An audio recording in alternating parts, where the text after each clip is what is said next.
He among you who is without sin, let him cast the first stone.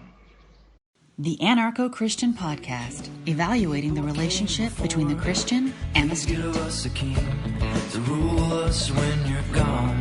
His life's work had been to help the people understand it's not the role of a man to rule over other men.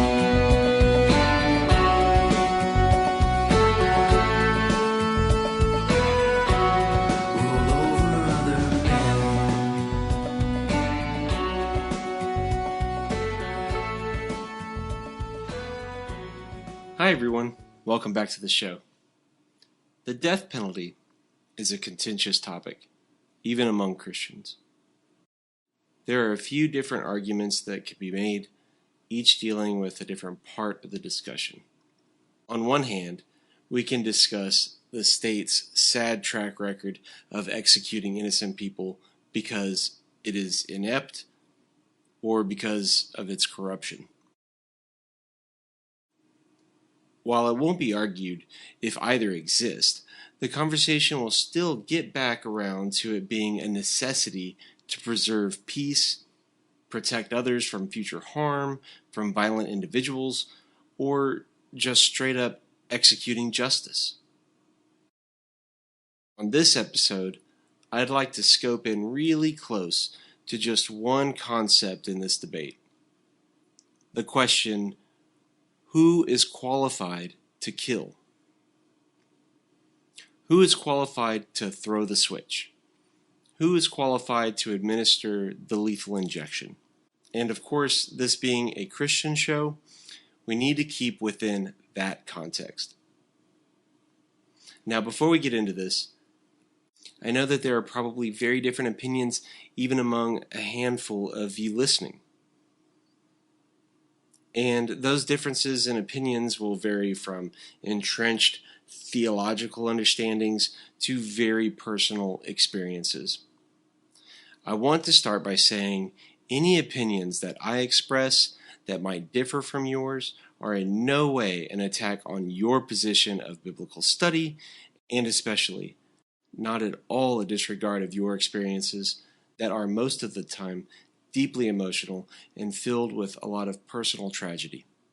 If we differ, I think we can still have respect for each other, and please know that if we disagreed face to face, I would still have profound respect for your experience that brought you to an opinion different from my own.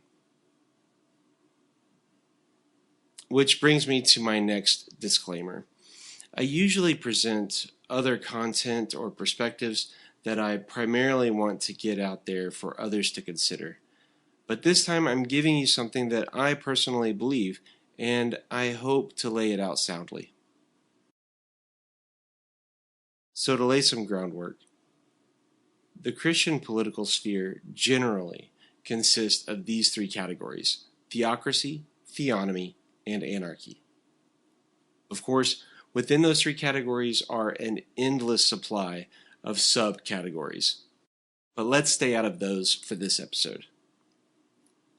From the title of the show, obviously, I align with the anarchy category, and I do believe the position I will lay out will be a consistent presentation of the Christian faith and political position.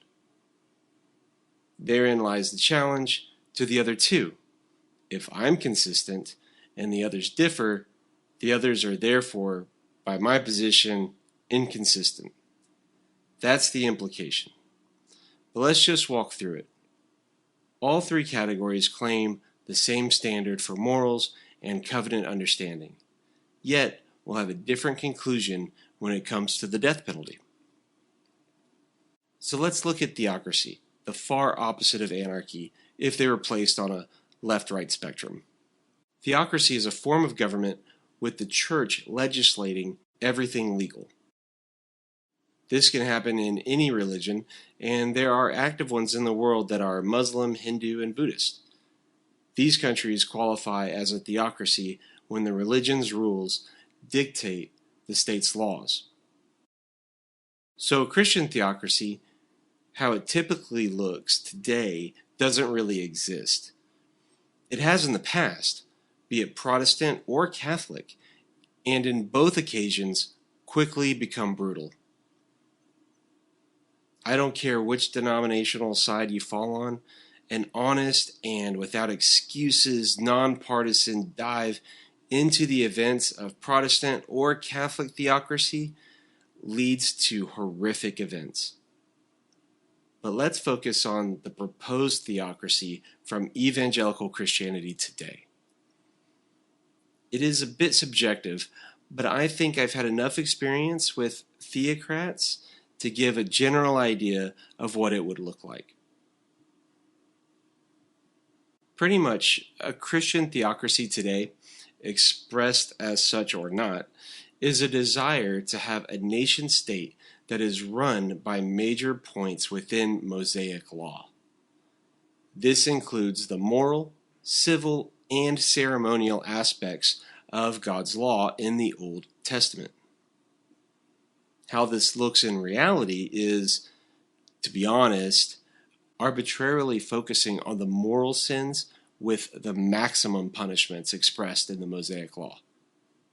This is where we get into the calls for death penalty, not just for murder or particularly brutal assaults, but also for homosexuality and possibly adultery. There will also be a big inclination towards state prohibitions on substances that can be considered immoral or sinful, like alcohol, tobacco, or drugs. Within theonomy, we will see a leaning toward lessening the moral legislation, but staying firm on the civil aspects. Neither theocracy nor theonomy are anarchy. Theonomists might share the term libertarian, but as you might have heard me express before, libertarianism, followed to its full conclusion, brings us to anarchy, or to use another term, voluntarism. It's a libertarianism more in line with what we call Big L libertarianism, signaling the politics involved in things like the Libertarian Party.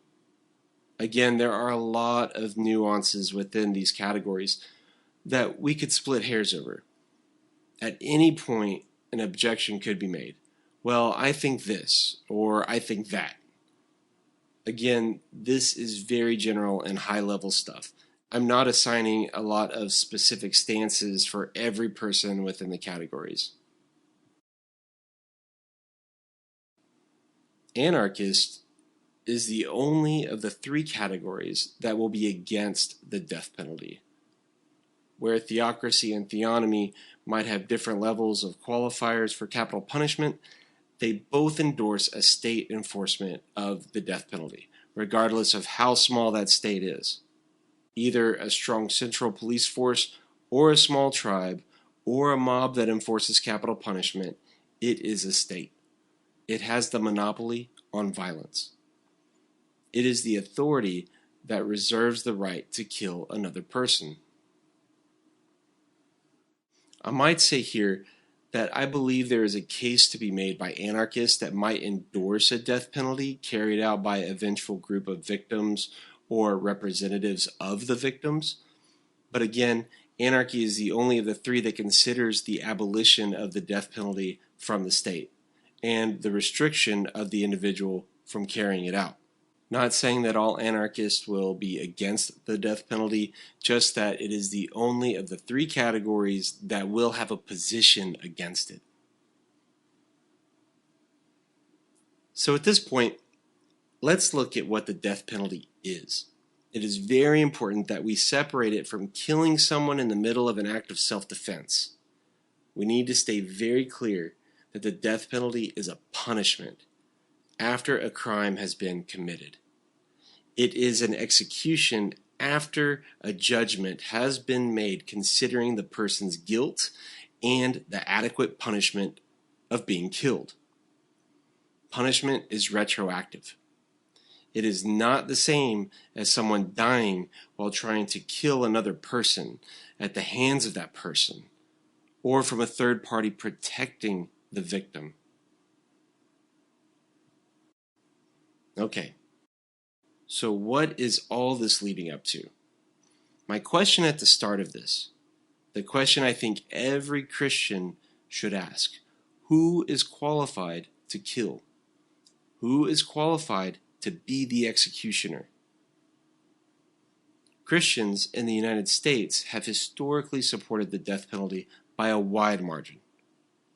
This is to imply that most Christians would consider that anyone taking the position of executioner is qualified to kill. But here's where I start to make my case. Christians are not qualified to kill. That is, they are not qualified to be the executioner. And if no individual Christian is qualified to be the executioner, maybe we should think very hard about a strong support of capital punishment within our society, especially if we consider our society or nation a Christian one. This is not to say someone doesn't deserve the death penalty, and we will get into that later in the discussion. But maybe I'm showing my cards too much at this point.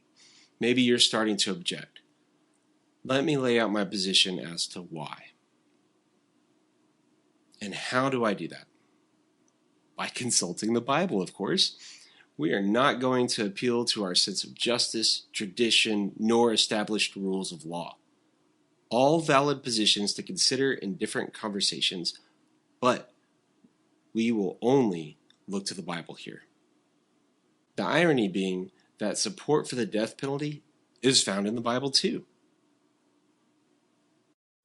So, obviously, my position is the implication that a supporter of the death penalty is reading those verses wrong, or they are leaving out other verses. My position is that other verses are left out, but I don't think it's intentional. I think most inconsistent beliefs are unintentional. I think my prior support for state-run executions was due to a lack of understanding of several things scriptural. As I said earlier, theocracy will uphold the death penalty as it was in place during the Mosaic Covenant.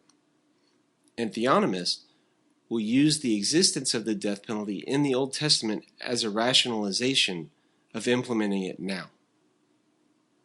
It is absolutely a fact that the death penalty was in the Mosaic Covenant and before it. There are 36 capital offenses mentioned in the Old Testament, and they range from murder to adultery to idolatry. And it goes back further than the Mosaic Covenant to something called the Noahic Covenant. These covenants were laws and imperatives given by God to these particular men, Moses and Noah, in a particular time of God's people. It started way back in Genesis 9, verse 6, "Whoever sheds the blood of a man, by man shall his blood be shed, for God made man in his own image." See, I'm not contending that these verses didn't exist in the covenants. They absolutely did. However, I do believe we are in a new covenant, originally presented in the book of Jeremiah, chapter 31. Verse 31 through 33 says, "Behold, the days are coming, declares the Lord, when I will make a new covenant with the house of Israel and the house of Judah, not like the covenant that I made with their fathers on the day when I took them by the hand to bring them out of the land of Egypt, my covenant that they broke, though I was their husband, declares the Lord. For this is the covenant that I will make with the house of Israel after those days, declares the Lord. I will put my law within them, and I will write it on their hearts. And I will be their God, and they shall be my people." The amazing part is that we are in the new covenant now, and it was enacted in the Lord's Supper before he was crucified. The book of Matthew puts it this way in chapter 26, verse 26 through 28. "Now as they were eating, Jesus took bread, and after blessing it, broke it and gave it to the disciples and said, 'Take, eat, this is my body.' And he took a cup, and when he had given thanks, he gave it to them, saying, 'Drink of it, all of you. For this is my blood of the covenant, which is poured out for many for the forgiveness of sins. And this is not just my interpretation of the events. The book of Hebrews directly states this, connecting Christ's words to the prophecy of Jeremiah. Listen to this from Hebrews 8, 6 through 13. But as it is, Christ has obtained a ministry that is as much excellent than the old as the covenant he meditates is better, since it is enacted on better promises. For if that first covenant had been faultless, there would have been no occasion to look for a second. For he finds fault with them when he says, Behold, the days are coming, declares the Lord, when I will establish a new covenant with the house of Israel and with the house of Judah, not like the covenant that I made with their fathers on the day when I took them by the hand to bring them out of the land of Egypt. For they did not continue in my covenant, and so I showed no concern for them, declares the Lord. For this is the covenant that I will make with the house of Israel after those days, declares the Lord. I will put my laws into their minds and write them on their hearts, and I will be their God, and they shall be my people. And they shall not teach each one his neighbor and each one his brother, saying, Know the Lord. For they shall all know me, from the least of them to the greatest. And I will be merciful toward their iniquities, and I will remember their sins no more. In speaking of a new covenant, he makes the first one obsolete. And what is becoming obsolete and growing old is ready to vanish away. So I hope I've laid out this removal of the old covenants and the initiation of the new. We are clearly in the new covenant now. So what does this mean? Well, as I stated before, the covenants are laws and imperatives given by God to his people, and they are always built on each other. We saw in the Noahic covenant that murder requires the death penalty.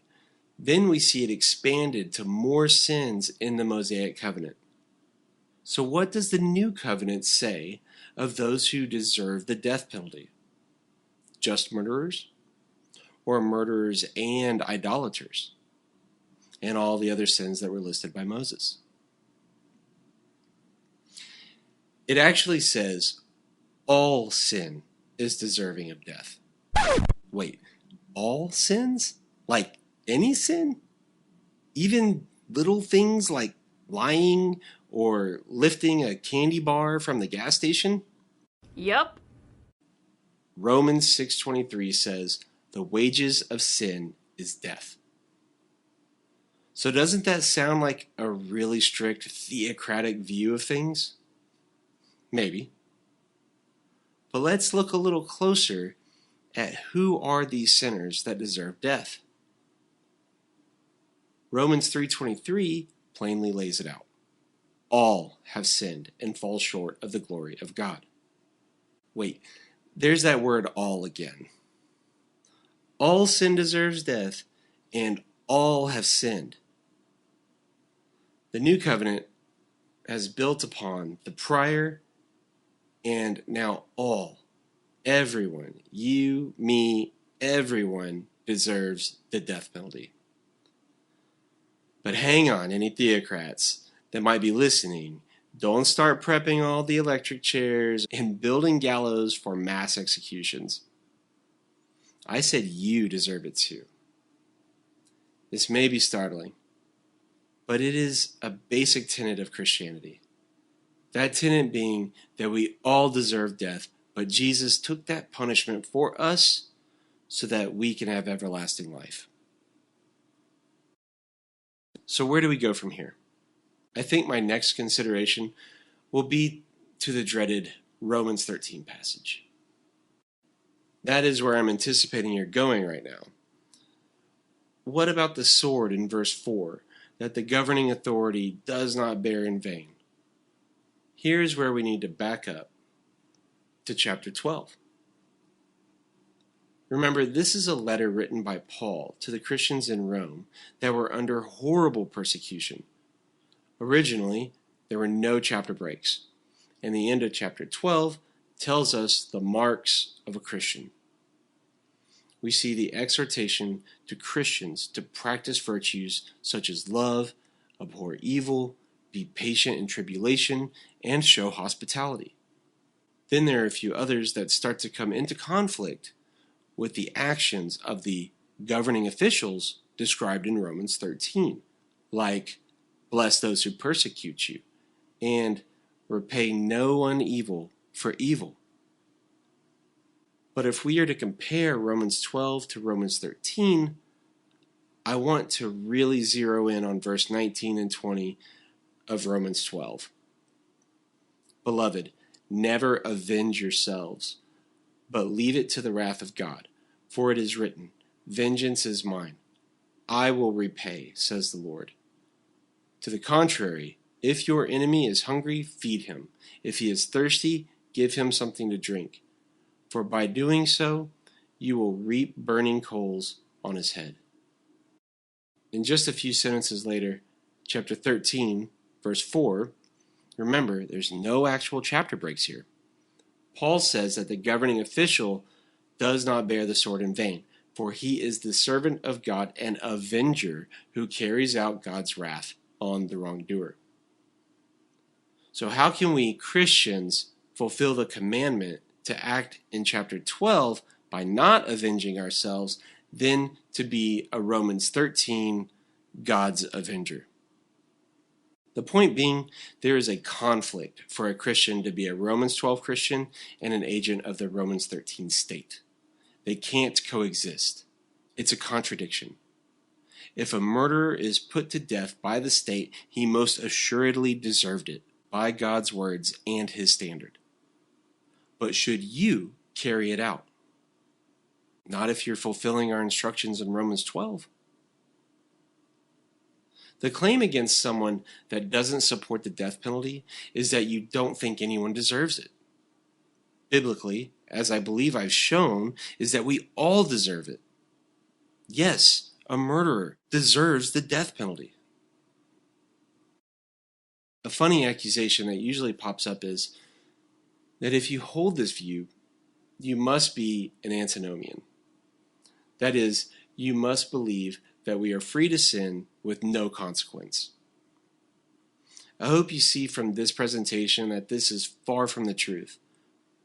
But it is the charge that everyone gets when they speak on grace.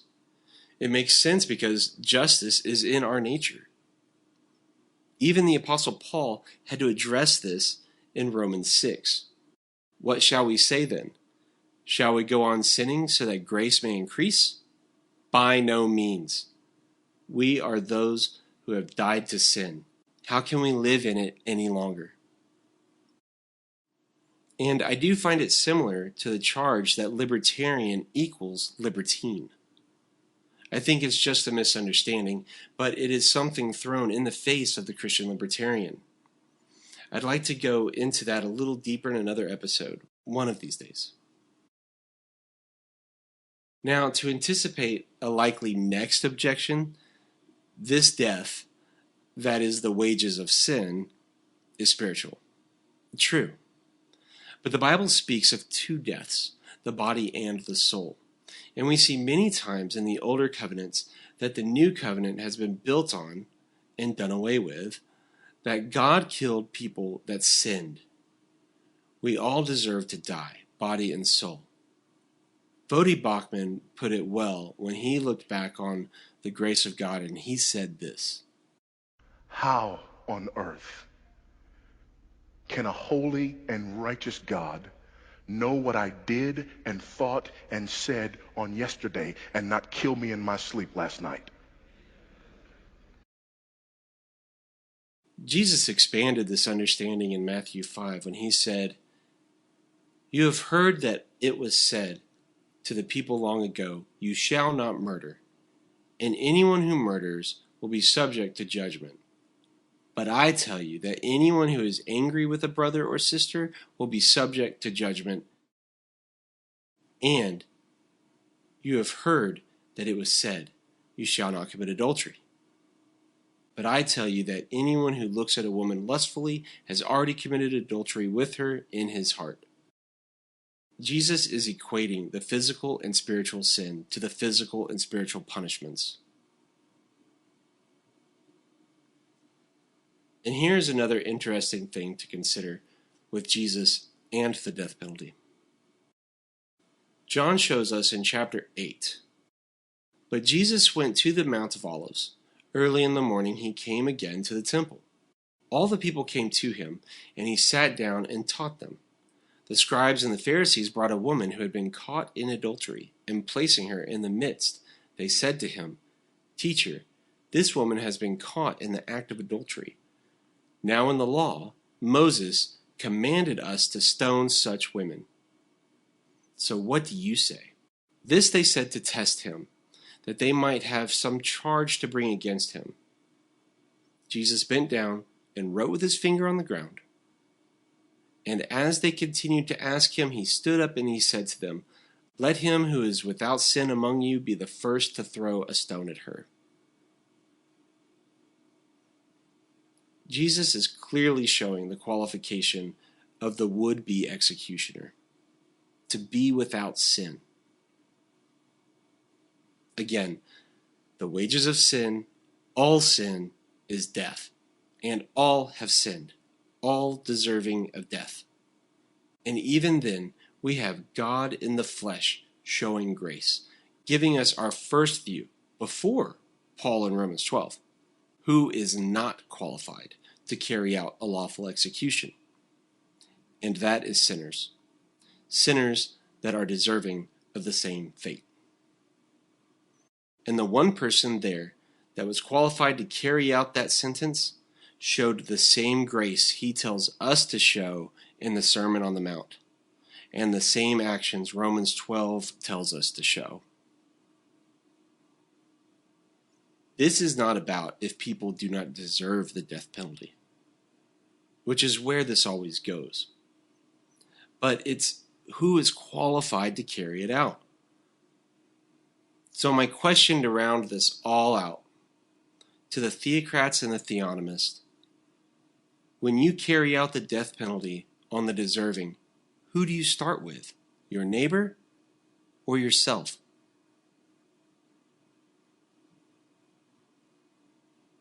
Now, not to leave this on a heavy note, I want to revisit the passage we read from Hebrews 8. Christ has obtained a ministry that is as much more excellent than the old as the covenant he meditates is better, since it is enacted on better promises. For if that first covenant had been faultless, there would have been no occasion to look for a second. For he finds fault within them when he says, "Behold, the days are coming, declares the Lord, when I will establish a new covenant with the house of Israel and with the house of Judah, not like the covenant that I made with their fathers on the day when I took them by the hand to bring them out of the land of Egypt. For they did not continue in my covenant, and so I showed no concern for them, declares the Lord. For this is the covenant that I will make with the house of Israel after those days, declares the Lord. I will put my laws into their minds and write them on their hearts, and I will be their God, and they shall be my people, and they shall all know me, from the least of them to the greatest. For I will be merciful toward their iniquities, and I will remember their sins no more."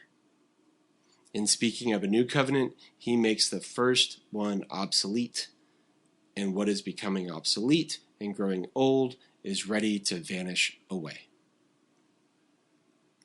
Christ has enacted a better covenant, and God will forget his people's sins. This should be encouraging to all of us. So, I hope I gave you some good stuff to think on.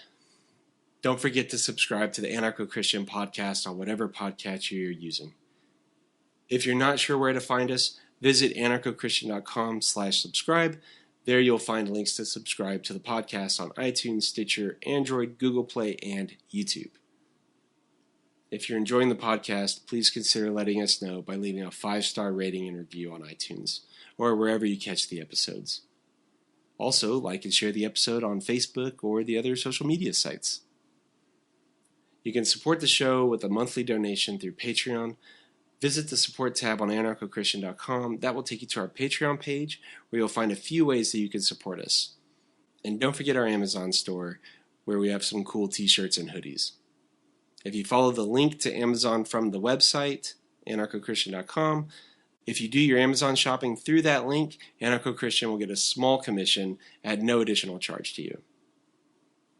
So I think that's it for today. Grace and peace, no king but Christ. He cried out to God, won't you help them to believe? This power is illusion, the need to rule is greed. Your love and your light is really all they need.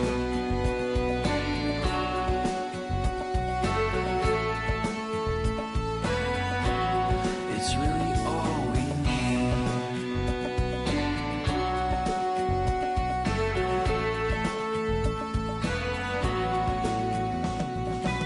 Thank you for listening to the Anarcho-Christian Podcast. Subscribe to our email notifications at anarchochristian.com, like us on facebook.com/anarchochristian, and follow us on Twitter at anarchoxp.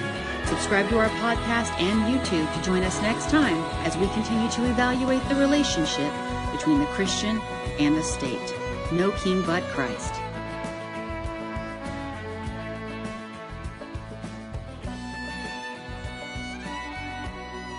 This has been a Pax Libertas Productions podcast.